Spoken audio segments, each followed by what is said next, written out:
I-check naton sa line number 7, Dr. Cornelio Bong Quachon. Doc Bong, good morning. Good morning, Kasimanwang Judel. Good morning man sa tanan nga gapamati sa Energy FM Kalibo.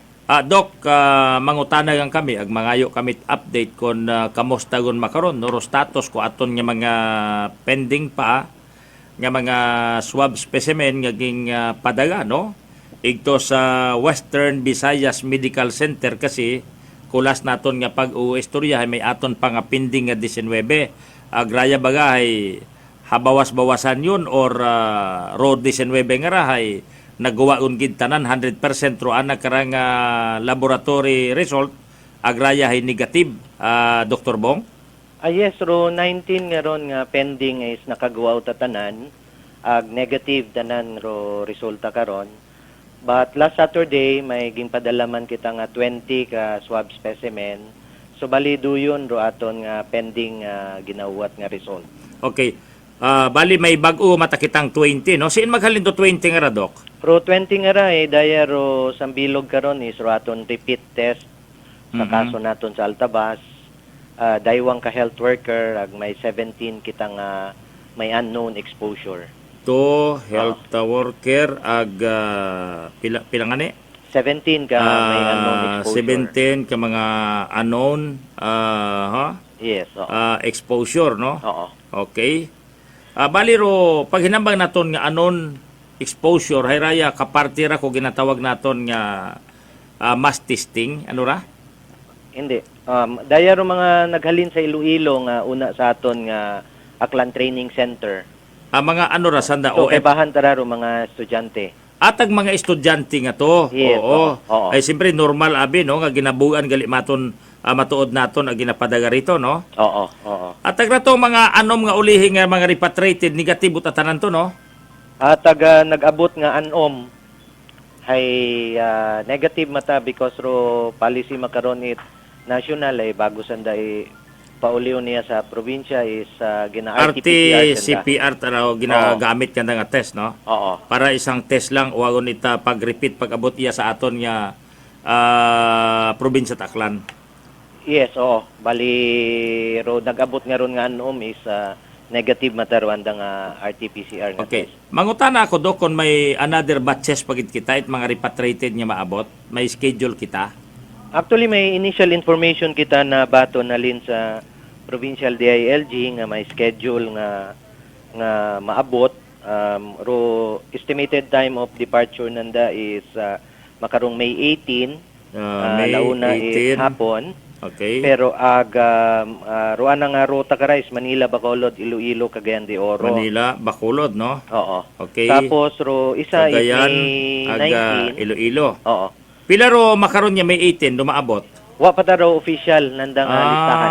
Okay. Initial Tapos information pa lang. masunod hay May May 19, 11 a.m. Okay, so, ang naihinaga. rota is Manila, Iloilo, Bacolod. Okay, So, Manila. wa pa official list. Manila, Iloilo. Bacolod, yeah. Oo. Bacolod. Wa mait kwan kon pila ro mga repatriated mga nga official. total, no? Yes, oo. Kasi ro akong ginabuhitan hay kat dati pata base ma ako nag-ibabaga, no? Yundo figure kara kat dayang dati nga listahan.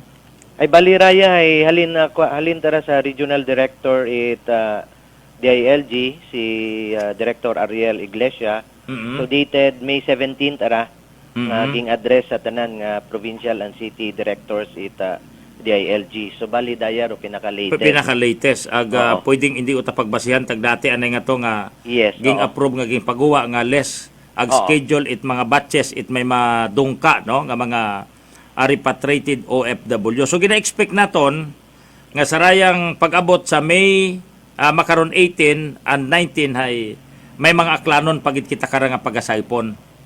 Yes, oo. Mapadala sanda it official list it mga aklanons nga nakasakay sa barko. Okay, Doc, nakukonfuse ako haraho. Ay gusto ko kuntang ipangutana ra kay Governor o kay Attorney Selwyn Ibarreta base makon ikaw hay may ma-explikar man, no? Ay sarayang EO number 025 series of 2020 sa section 2 paragraph 13 is deleted. So raya nga section 2 paragraph 13 ngaging delete hayraya ro aton nga libritas baga no. Pag-abot naton sa mga kwanyara no.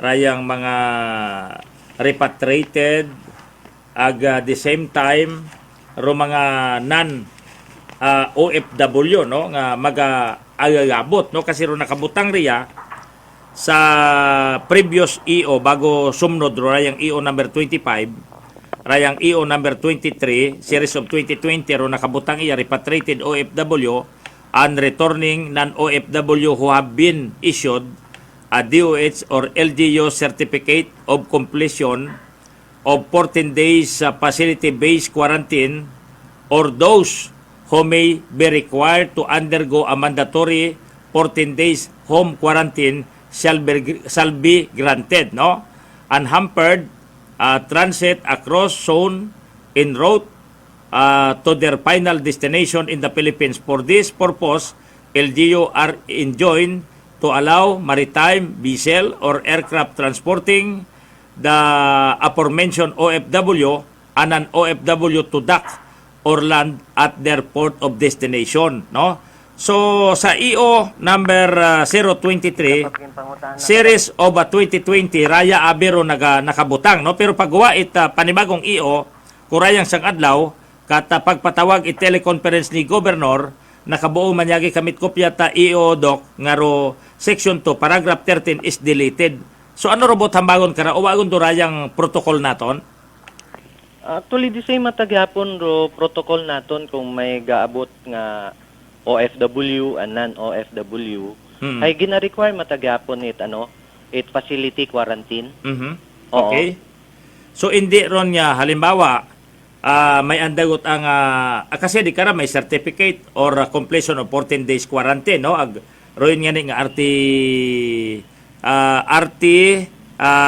CPR tama ba dok?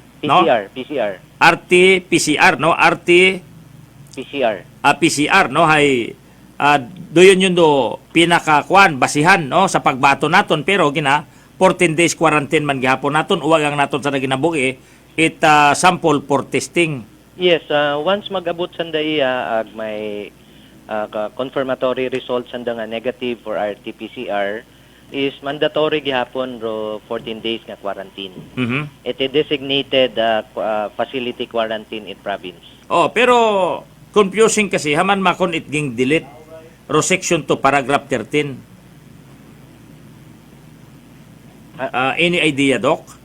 Wako kasayod kung ging delete pero ro aton nga non-OFWs tag mga returning aklanons nga ra it's dapat may certificate of acceptance coming from the barangay as well as the municipal because ito takandaron ma-facility quarantine sa mga municipal LGUs.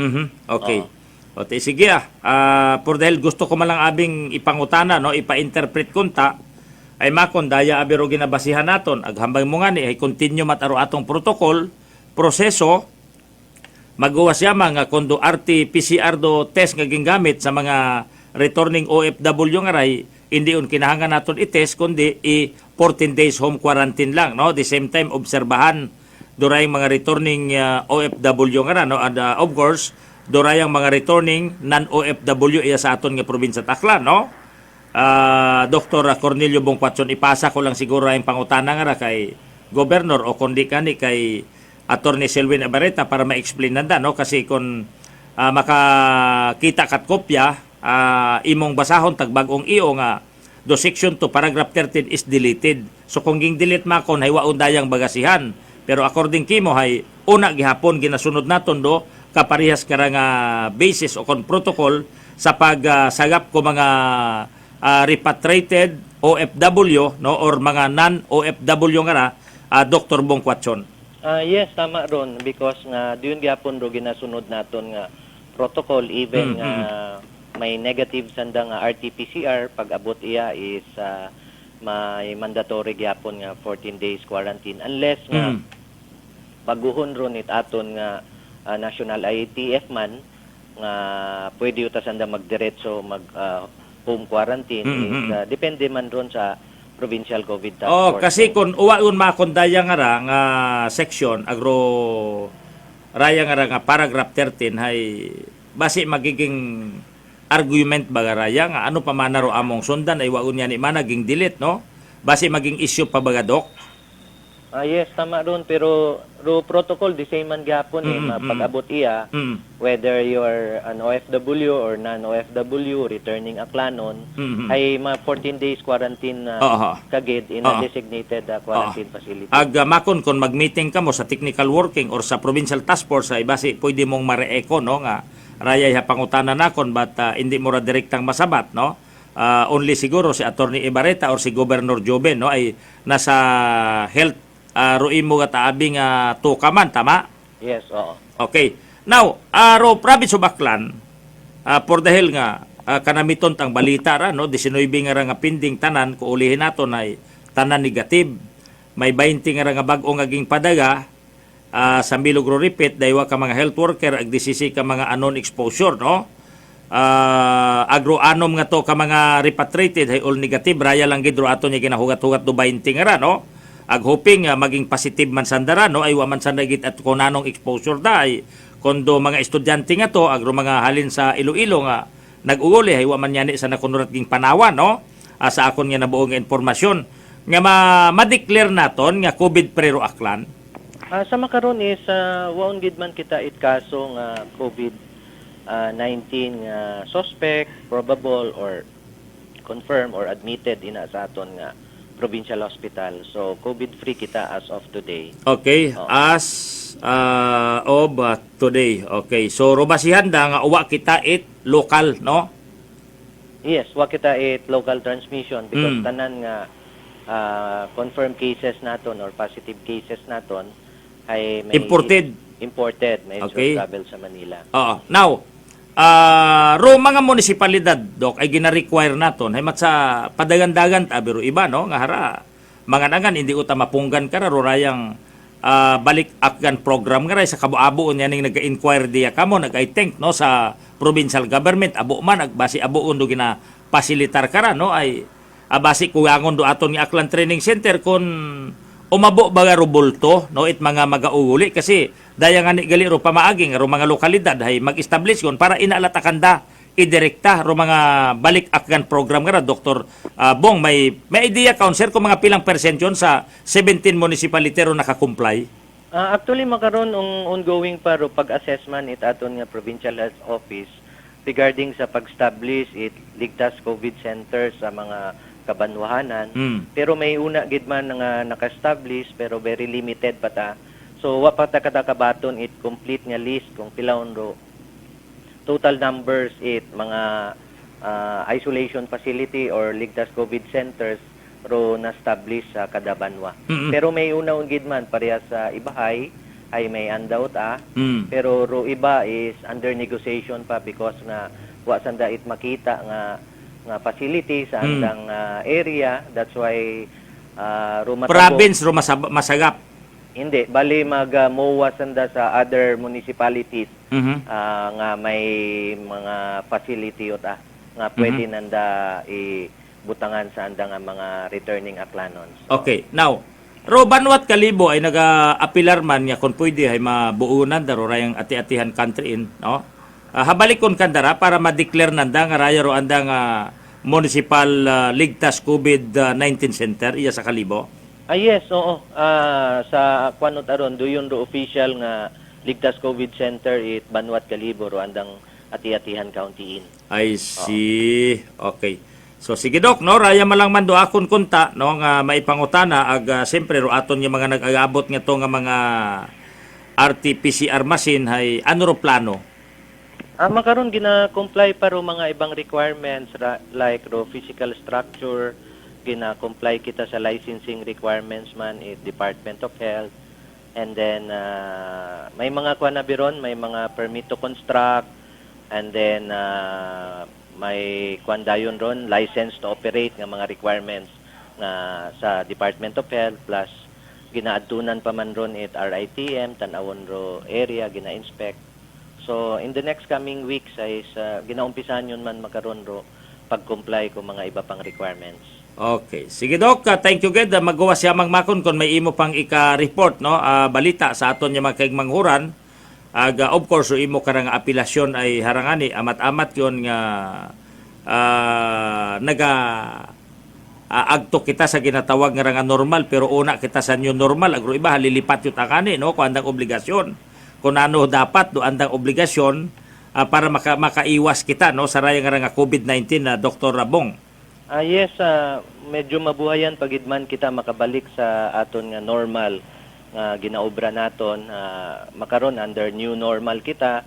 So magsunod man lang gihapon kita sa mga sundanan gobyerno nga tanan kita dapat is naka sok-sok it face mask, may mga social distancing, physical distancing, tapos permi pagpalibanaw itaton nga alima, good respiratory hygiene. Of course, kung may mga ginabatsyag kita, mas mayad nga ginalagnat ubo, mas mayad nga magpatanaw kita at mas temprano.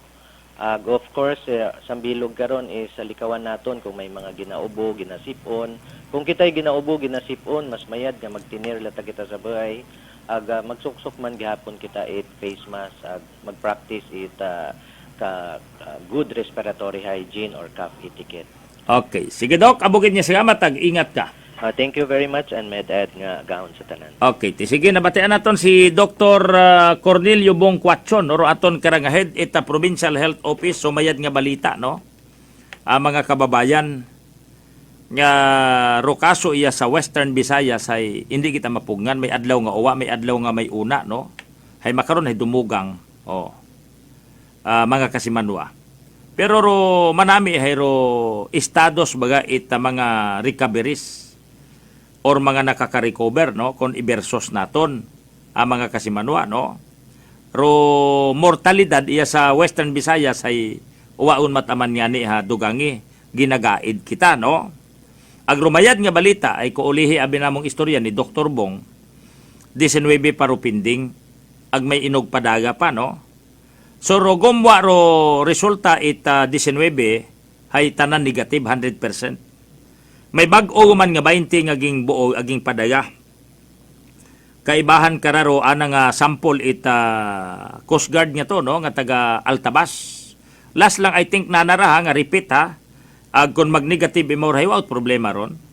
Pwede yun imaw nga gumwa sa komunidad no. Wagon ita problema pa no nga makihalubilo imaw or magpanaw o magagto kung si ina na gusto, no? Basta't importante, no?